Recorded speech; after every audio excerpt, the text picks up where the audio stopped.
Well, the single biggest thing that is often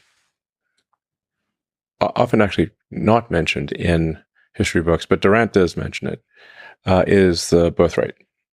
So, perhaps to some a counterintuitive thing happens when civilizations become are winning for too long. That they've been they the birth rate declines. It can often decline quite rapidly. We're seeing that throughout the world today. Currently, South Korea is I think maybe the lowest fertility rate, but there are many others that are close to it.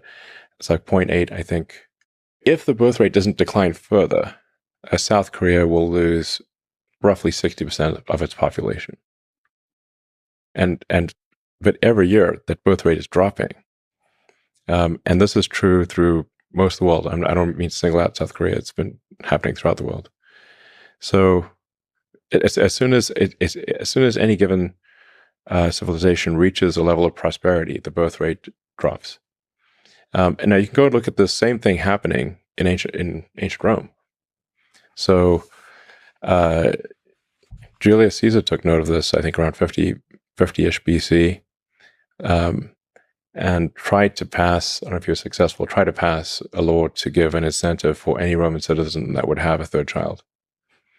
And I think Augustus was able to, well, he was, the dictator, so this Senate was just for show.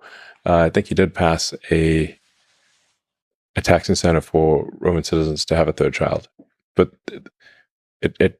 those efforts were unsuccessful. Rome fell because the Romans stopped making Romans. That's actually the fundamental issue. And there were other things. There was they had quite a series of malaria epidemics and plagues and whatnot. But they had those before. It's just that the birth rate was far lower than the death rate. It really is that simple. Well, I'm saying that's more people. That's required at a fundamental level. If a civilization does not at least maintain its numbers, it will disappear.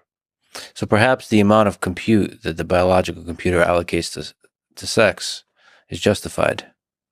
In fact, we should probably increase it. Well, I mean, there's this hedonistic sex, which is, that's neither here nor there. Yeah. It's not productive. It doesn't produce kids. Well, what matters. I mean, Durant makes this very clear because he's looked at one civilization after another, and they all went through the same cycle.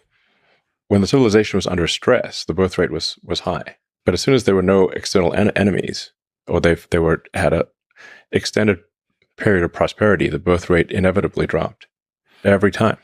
I don't believe there's a single exception. So that's like the foundation of it. You need to have people. Yeah. I mean, it's at a base level, yeah. No humans, no humanity.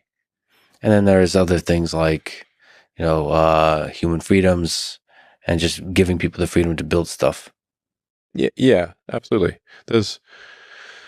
But at a basic level, if you do not at least maintain your numbers, if you're below replacement rate and that trend continues, you will eventually disappear. It's just elementary. Now, then, obviously, you also want to try to avoid massive wars. If there's a global thermonuclear war, probably we're all toast. Radioactive toast. So we want to try to avoid those things. Then there are there's a thing that happens over time with any given civilization, which is that the laws and regulations accumulate, and if there's not some forcing function like a war to clean up the accumulation of laws and regulations, eventually everything becomes legal, and that's like the hardening of the arteries. Or a way to think of it is like being tied down by a million little strings, like Gulliver. You can't move. And it's not like any one of those strings is the issue. You got a million of them. So there has to be a sort of a garbage collection for laws and regulations, so so that you don't keep accumulating laws and regulations to the point where you can't do anything. This is why we can't build high-speed rail in America. It's illegal. That's the issue.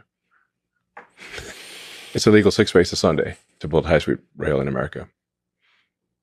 I wish you could just like for a week go into Washington and like be the head of the committee for making, what is it, for the garbage collection, making government smaller, like removing stuff. I have discussed with Trump the idea of a government efficiency commission. Nice.